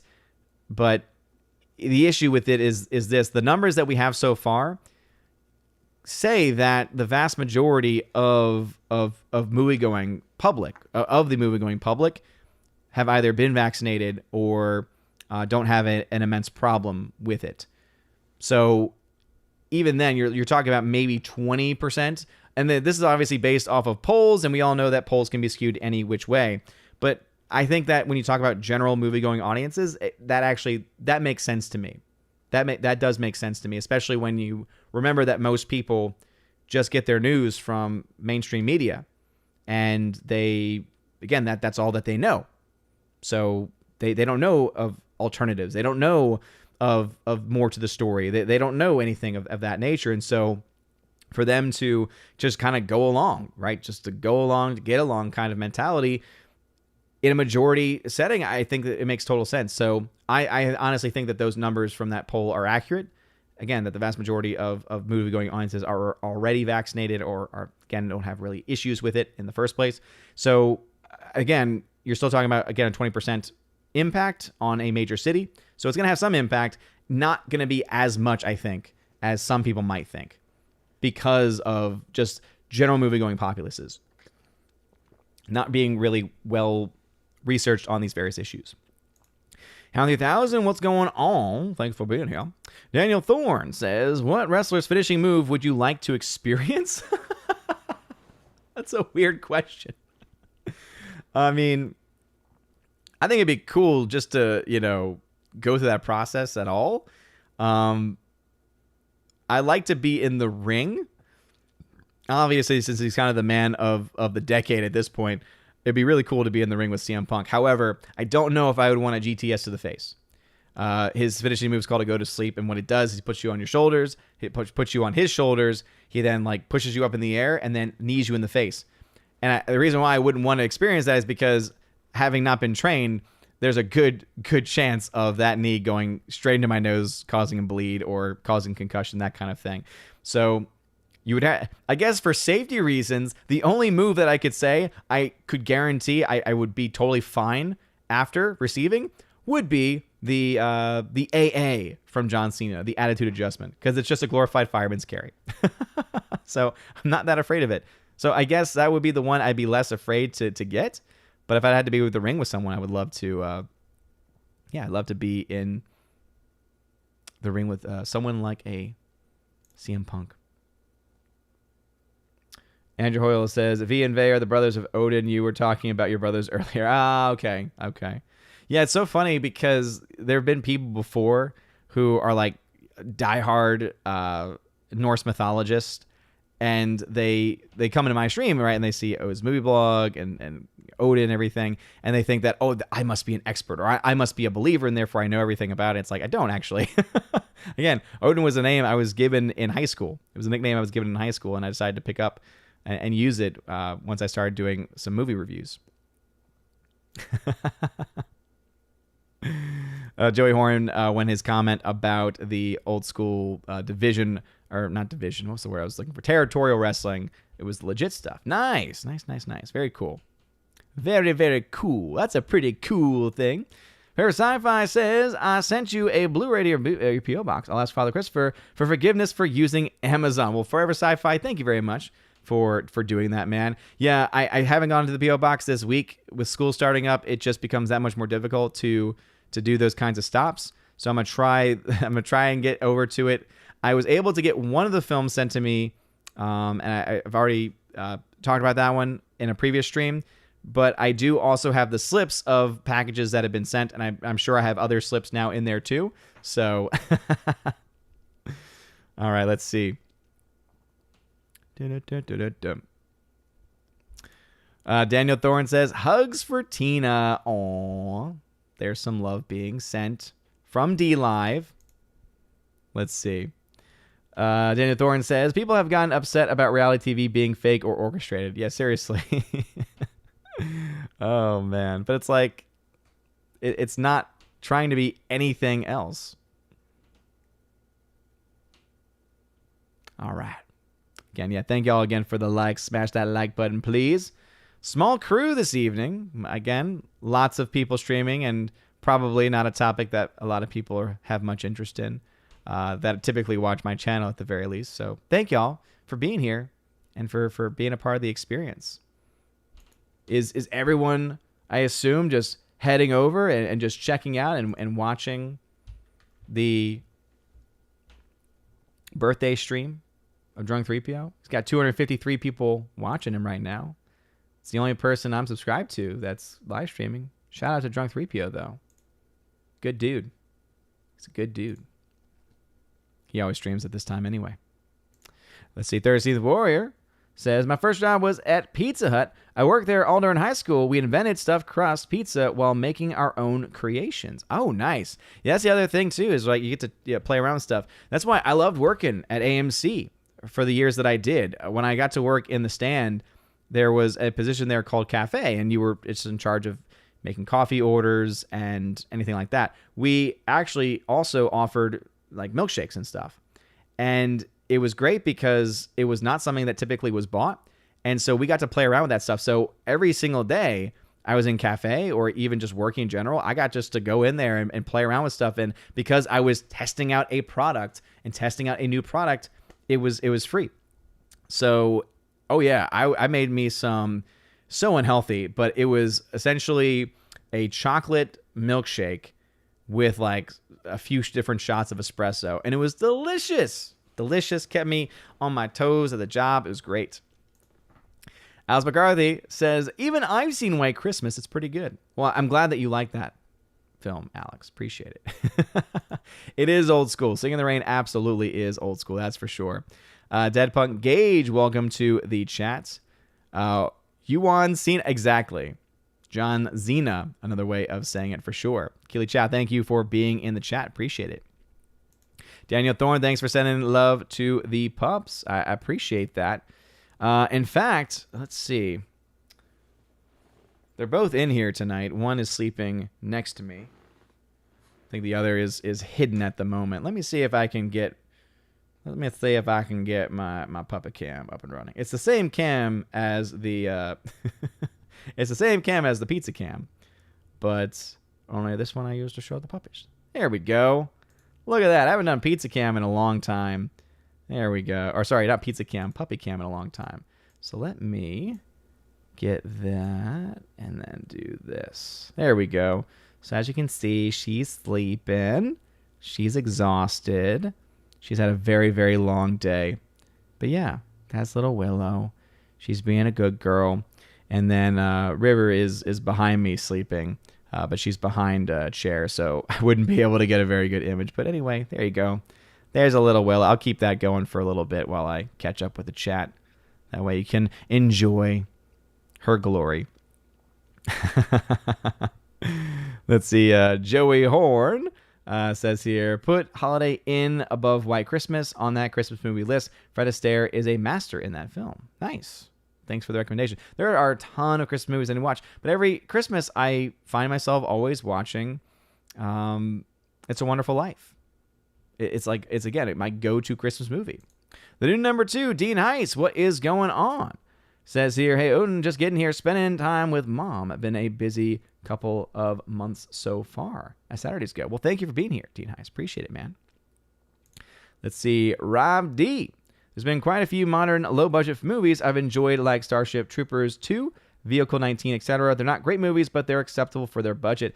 Yeah, I've seen the first Starship Troopers. I've not seen the sequel. I just don't. Again, not a fan of that kind of stuff. Soul Assassin says, you're forgetting one of the greatest wrestling shows ever, Celebrity Deathmatch, Good Fight, Good Night. Oh my goodness, Soul Assassin. Yes.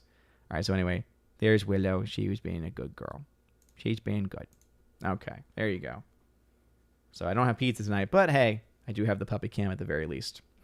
Oh man, no, Soul Assassin, dude, that was my jam back in the day. That's a great shout. Celebrity Deathmatch, the OG, was fantastic.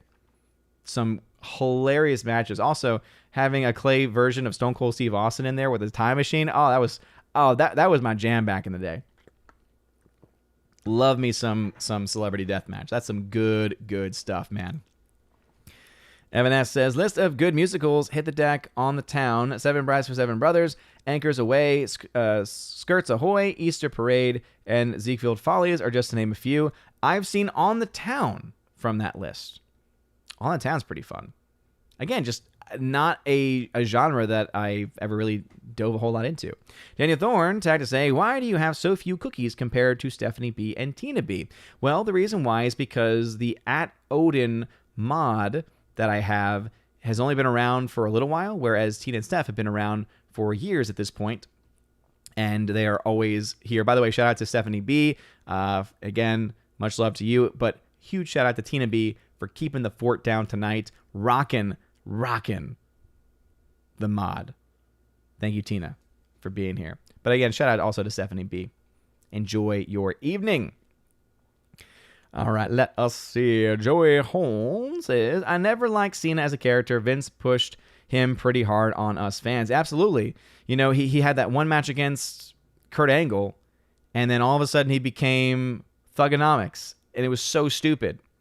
And then, yeah, he just got pushed, and no one wanted him. It was awful. It's terrible. So, Yaz McCarthy says, Jungle Boy is my favorite young talent at AEW. Love some Britt Baker too. DMD. Jungle Boy, another great young talent. Absolutely. And, yeah, I mean, they have a pretty good women's division. It's getting better as they're getting more and more people.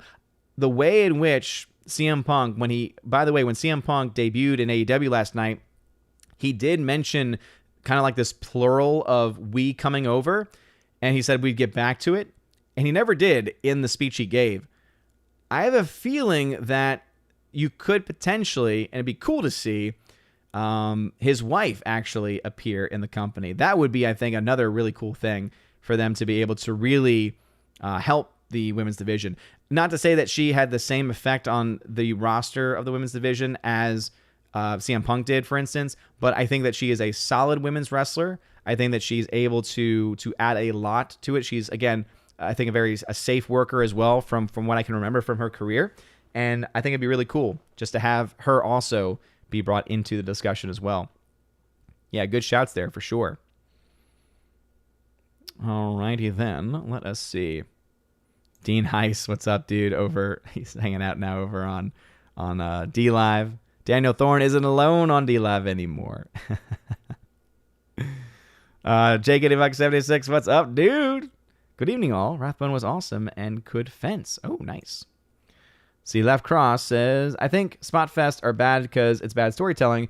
A huge move happens, and within seconds, they're acting like it didn't happen. Attitude Era, they were all storytellers, and they sold. But that's the thing, though, is that they are still selling. And it's just, again, it's entertaining. It's fun to watch. And they still do have those types of moves. For instance, the one-wing angel that's done by Kenny Omega is a protected move. No one's ever kicked out of it. And again, there's storytelling there to say no one's kicked out of it so that eventually there's going to be someone to kick out of it. So they are still doing it. And again, so far, all I'm seeing are awesome spots that are a lot of fun, and having the concept of near falls, especially where things aren't always guaranteed to go the way that you expect, that's fun. It makes things not as predictable. The fact that there are people in the company who in the WWE would never lose ever, who do lose. Like, I think that the fact that you have people in AEW that are not undefeated and only a few are undefeated, I think that is a huge thing. I don't know. I don't quite get what's trying to be said here. Yeah, left cross. I think to stay open-minded, man. And I'm really, really hoping that with the arrival of CM Punk and with the soon arrival of other major talent, that we start to really get a lot of things established. But their roster is so deep right now. The fact that they can have amazing shows without some of these guys is pretty phenomenal. Laura says, would you be a heel then if you wrestled? Yeah, I mean, I had some heel personas when I was younger, but I think nowadays, I think I would see myself as a face, but I could see how a lot of people would think of me as a heel. See, JakedX86 says, MLB is fixed. That's why I bet on professional wrestling. Evan S. then says, concussions are fine under 50. Johnny Knoxville, yeah. Man, that film looks like it'll be some fun, too. Zine Waters says, so you have the Hounds of Asgard. Does Freya have her cats like the mythology? No, we just have the hounds. Just the hounds.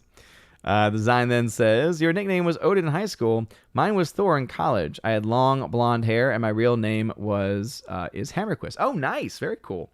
Mine is not as cool as that, though. It came from a friend of mine who, because we lived obviously in New Orleans, and it was always incredibly hot down there. But during the winter, there'd be times when we'd have a cold front come through. It'd be really cold. And all throughout high school, even when it was 30 degrees outside, never have a sweatshirt on. I'd eat lunch outside, and I'd just soak it in because I loved it. It felt great. So I had a friend who literally just got cold, even if it was like 50 degrees outside. And so he'd be there when on like those cold days, like was actually like in the 30s or 40s, and he'd be like shivering with like his hood up and everything. And he'd just be looking at me like, you're not cold, man? What the heck? And he's like, dude, you're like freaking Odin, man. And then just from that point, that's where the name was born. Still a fun story, but oh man, Jaggedy Buck. My name is Buck, as in Uncle Buck. Great film. Great film right there, for sure. Send me some VHS tapes. I wish I got into... The issue is VHS is such a terrible medium. The quality of VHS is just so bad. It's something that I just can't get into collecting. I understand people who do get into collecting that. I think Jeremy Johns collects VHSs for one, but for me, it's about quality. So for me, it's like quality-wise, Blu-ray is the standard. If I don't have a Blu-ray copy of it, I know that there's some films where there's only DVD copies, but man, the difference between Blu-ray and DVD is just so different. Thirsty Warrior, I was in a scene in a restaurant for a reality show. I found out definitively that it's all staged. Fake stuff. Oh yeah, for sure. They play up things. They get people to say things that they otherwise wouldn't say. So it makes sense. Andrew Hoyle says, you've also got the 24-hour 150th episode of EFAP going on too. Ah, yes. That's right. Didn't show up in my feed for some reason. Interesting. Shout out to the EFAP boys. See, Beaver the Hobbit says, I heard movie theater popcorn is managed poorly, too gross to eat. It depends on what theater you're going to. I mean, I can tell you just from working at AMC, our policy was every night we threw away popcorn. Every night we had trash bags full of popcorn. So every morning every time you get popcorn at an AMC, unless a policy has changed, you can pretty much guarantee that the popcorn was made that day. They don't save the popcorn and save it for later typically. There might be some, I guess, individual theaters that might do that, but our policy was every day, you're getting same day made popcorn. And it was always amazing to me whenever people would get popcorn and then they'd come back and say, this is stale. And I'd be like, that is literally impossible. Literally impossible for it to be, quote, stale. Because it was made that day. And if you know anything about popcorn, you have it in a bag. I mean, it can last for a little bit.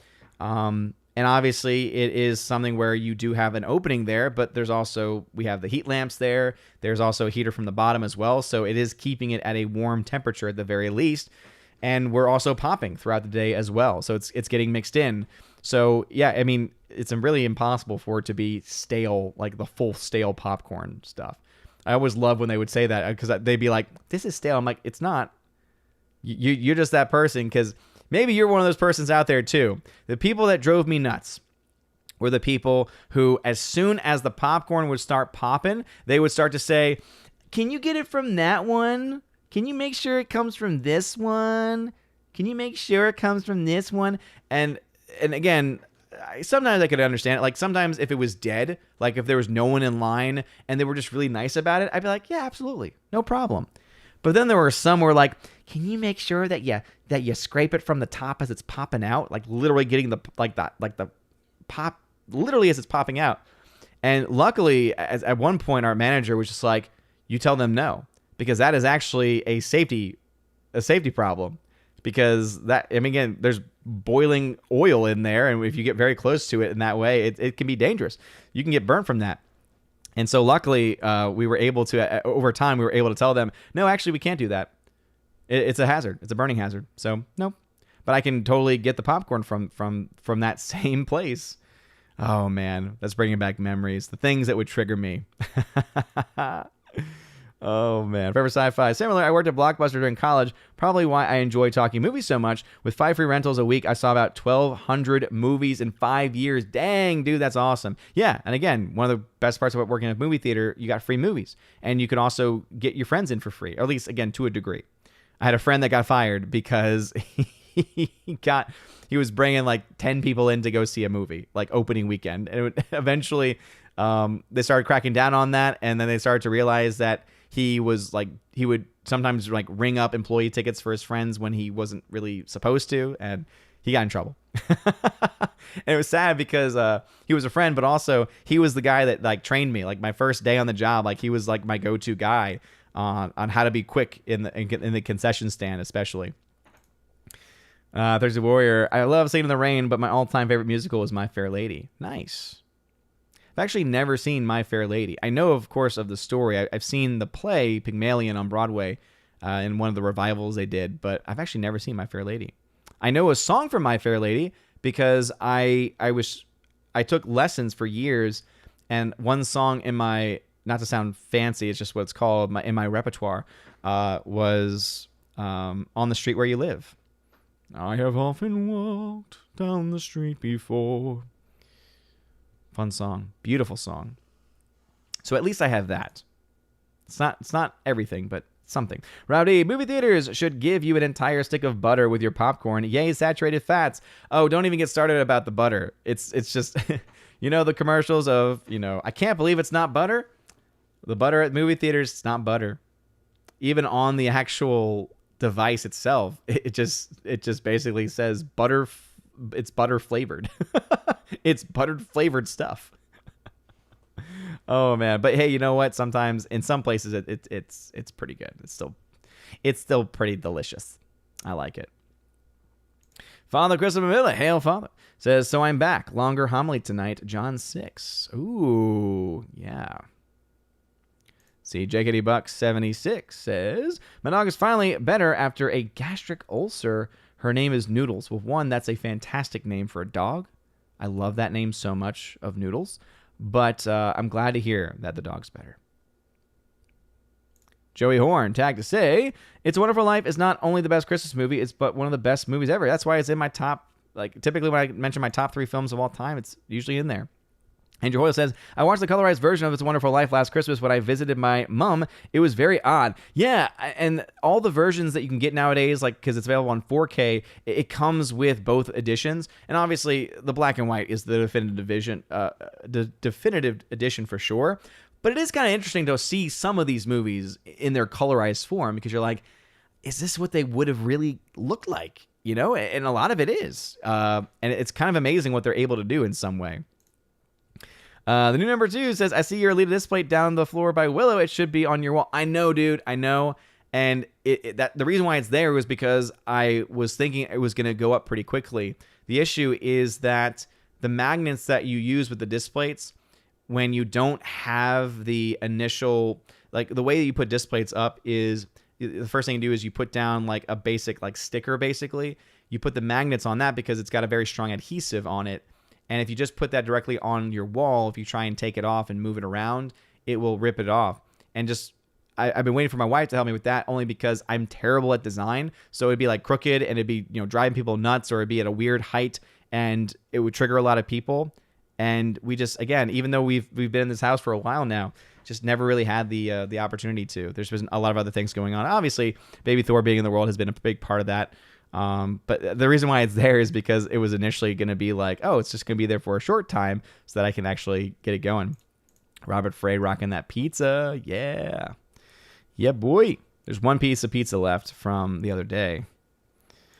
Much love, Tina. Again, thank you for being here and also for putting up with my lack of knowledge. Yeah, Joey.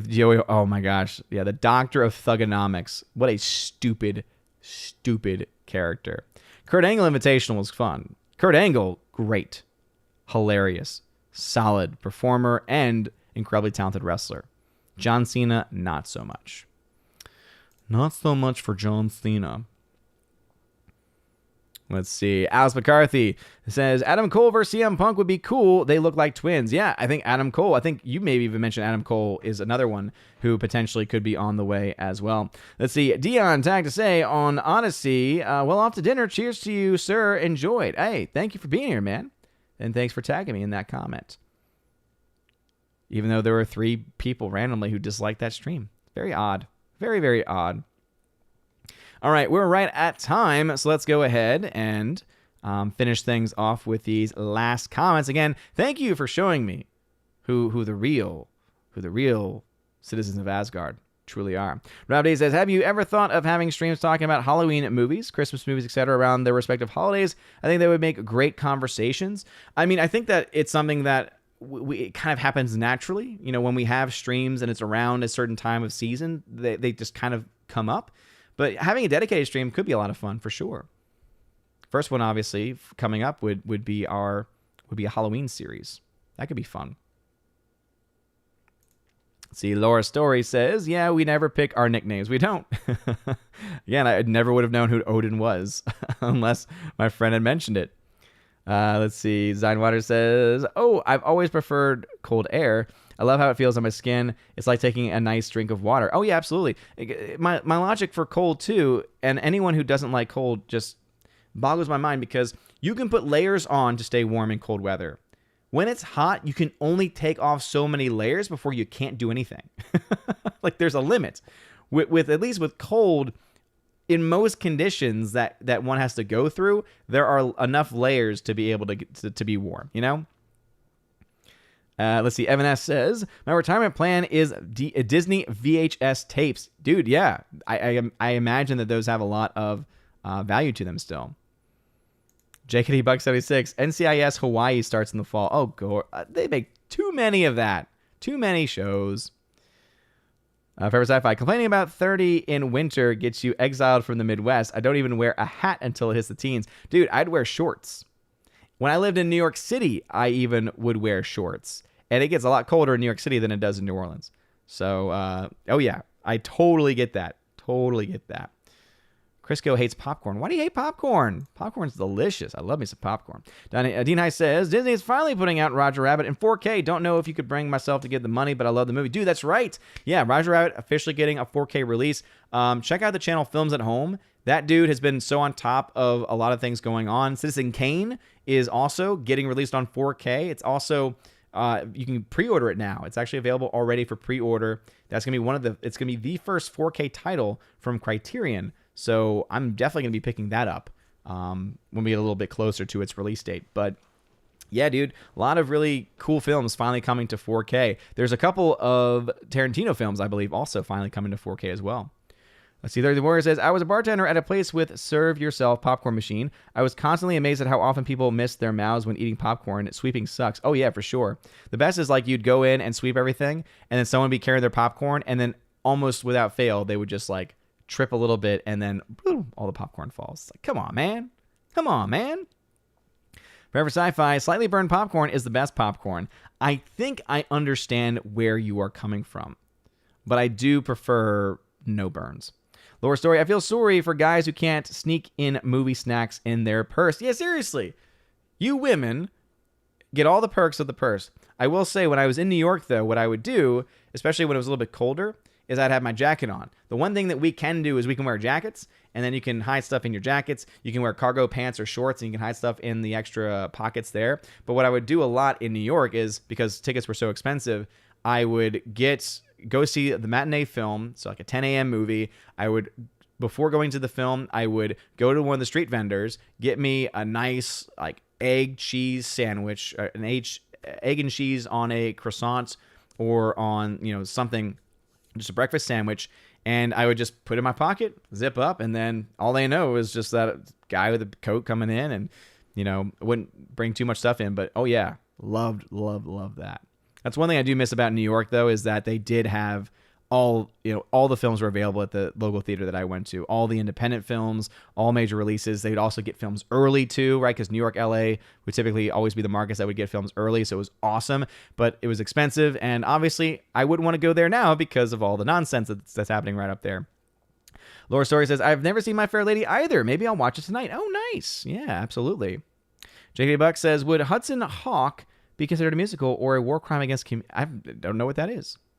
Flavacol, I think that's what the butter alternative is. I think that was around the time that was being said. Laura says, I could have Danced All Night song from Birdcage from My Fair Lady. Oh my gosh, yes. In my heart, though, that is always going to just be from the Birdcage.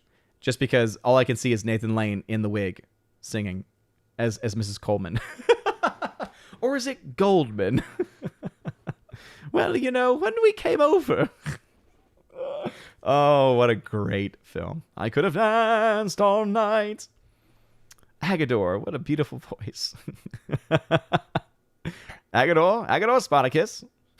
He likes to be called by his full name. Animal Grimm, I heard talk of movie theaters popcorn and its preparation. Yeah, absolutely. Let's see. Zion Waters. I do have to wrap things up, though, so if y'all could slow down. Zion Waters says, regarding colorized versions of black and white films, they had a colorized episode of the old TV show Perry Mason. The fan complaints were so bad, they went back to black and white. Again, I obviously think black and white just looks better, but colorized stuff can be cool, too. There's the Warrior. On the Street Where You Live is a beautiful song with great lyrics. You got a big thumbs up for me when you mentioned it and sang it a bit. Boom! Yeah. Oh, dude, I love that song. I was so happy when I got to learn it. And learn to sing it. It's just so beautiful. I don't know if I have enough of a voice to sing much more of it. I'm trying to think. And oh, the power...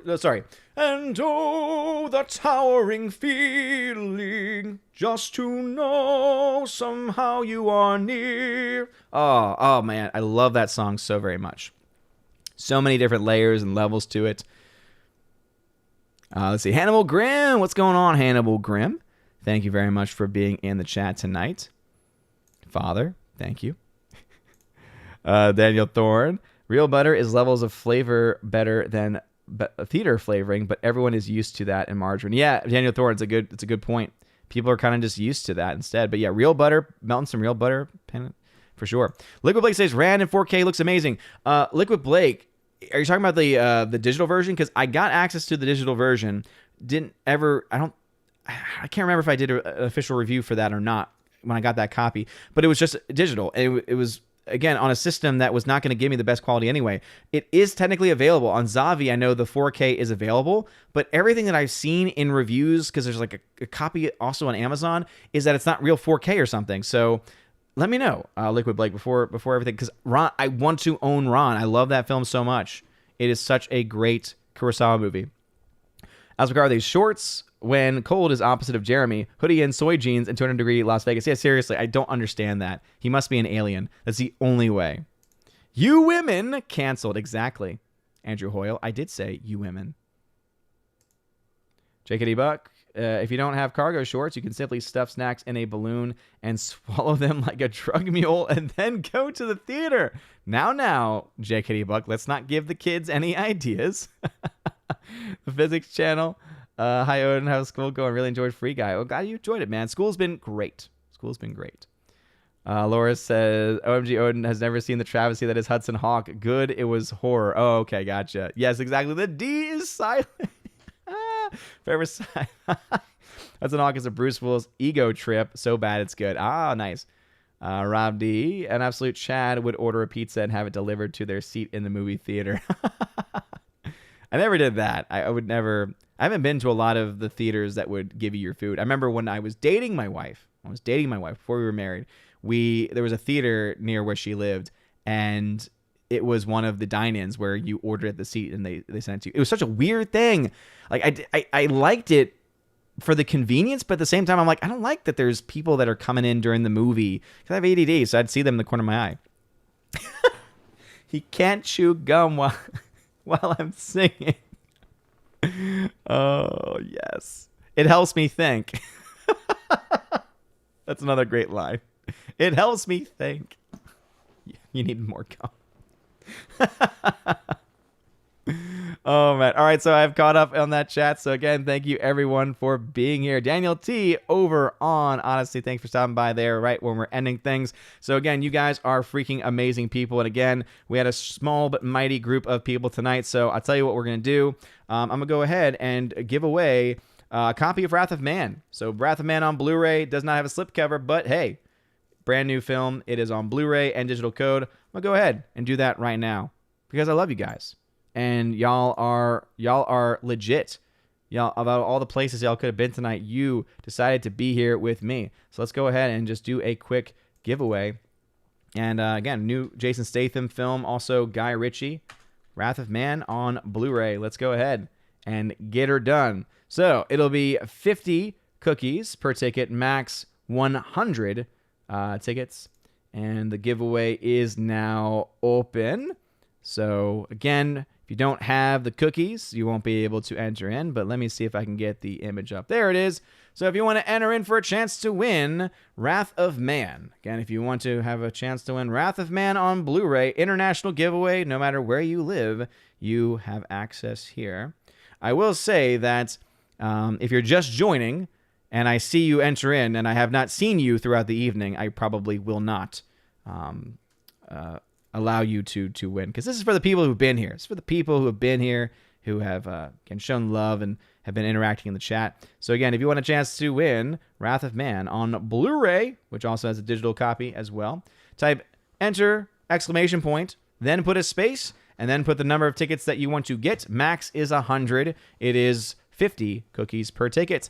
If you want to know how to do it, look at what the new number 2 has done, and Orange Chat Reviews and Father Christopher Miller. They are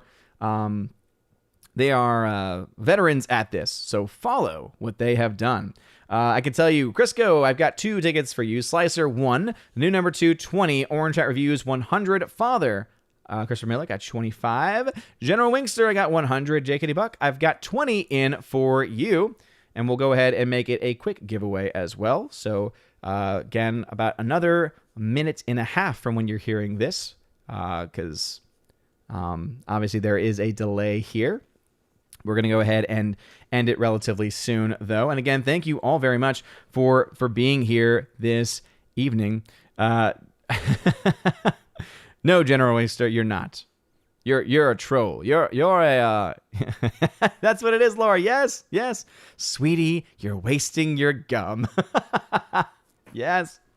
Oh, what a great film. But yeah, I'm doing this giveaway because I am very much of the mindset where if I see a film that's good coming out and it doesn't get a lot of attention. I want to bring it some attention, and I want people who have not seen this film especially to be able to experience it for themselves, because if you've not seen it, I do highly recommend it. All right, so we're going to go ahead and be ending the giveaway as far as being able to enter into it in 3, 2, and again, if you weren't able to enter in, that's just the way it goes sometimes. And closed. It is now closed. The giveaway is now closed. All right. So, in the end, I also got 13th Warrior in there as well. All right, so the winner of Wrath of Man on Blu-ray is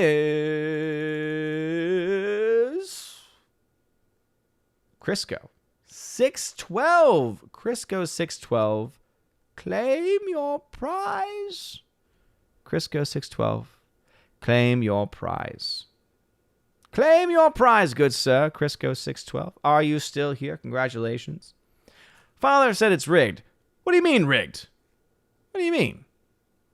I spam the choice button so that it's completely random. I don't, I don't see how that makes it rigged. Anyway, Crisco is here. Crisco, please email me, odinsmovieblog@gmail.com, odinsmovieblog@gmail.com, and send me an email, and then I will be able to send me your shipping address, and I will ship that out before the week. JKD Buck says, I want a forensic audit of the giveaway. Good luck with that, but it's not rigged. It's fixed. Ah, yes, fixed. Congratulations, Crisco, man. Again, send me an email with the shipping address, and I will get that sent out to you this week. Anyway, thank you all for being here. And again, hope you enjoyed that giveaway. All right. Anyway, let me go ahead and pull up the members on the channel who are at the Army of Asgard level and above. Because remember, if you're a part of the Army of Asgard level and above, you get a shout out at the end of every live stream. And again, thank you to all members, to all new members and old. And again, it has been a ton of fun. Shout out, of course, to Tina for modding tonight. And also, shout out to Laura, the modern major general of the channel and of life, for being here too. And always for really understanding me with our shared love of the movie The Birdcage. I could quote all night. Anyway, huge shout out to Cornelis Schultz, Fedigator, Gonzalo Bergali, Soul Extraction, George Molo, Grimm's Math, Wicked Plumber, Gomer Kyle 79, Kara Tharp, Davy Walker 55, M Tax Shark, Forever Sci-Fi, Rosie G12, Andrew Hoyle, Orange Eye Reviews, Jay Stowe, and Aiden Vickery. Thank you all again for being members at the Army of Asgard level and above on YouTube. For those that are members on Patreon, Subscribe Star, Locals, etc., you're going to get shouted out at the end of this stream. Thank you again, everyone, for being here. Hannibal Grimm, yes, Fossy. What, did I do it wrong? No. I just didn't know that John Wayne walked that way. What a... Yes, Twilla. Fossy. Oh my gosh, I love y'all so very much. I just want to watch that movie now. Anyway, Daniel Thorndine, hi, thank y'all for watching on D-Live. At some point, I'll be doing a chest opening on D-Live, but just not a lot of people on D-Live on there recently. So thank y'all again for being there. So don't worry, there will be, once the chest gets a little bit bigger, there will be a massive chest opening up over there as well. But anyway, you guys are all great. Have a wonderful rest of your weekend. Go watch a great film. And also, again, if you've fallen away from wrestling at any point in your life, I would say watch and look up CM Punk AEW debut and listen to and watch the crowd reaction. And if it doesn't inspire you, if it doesn't fill a fire within you as a wrestling fan, I don't know what else will. But anyway, you guys are all great. Yes, Laura. I've pierced the toast. So you pierced the toast. So what? God. Anyway, you're great. Tina, stop trying to make Danny Kaye a thing. It's like trying to make fetch happen.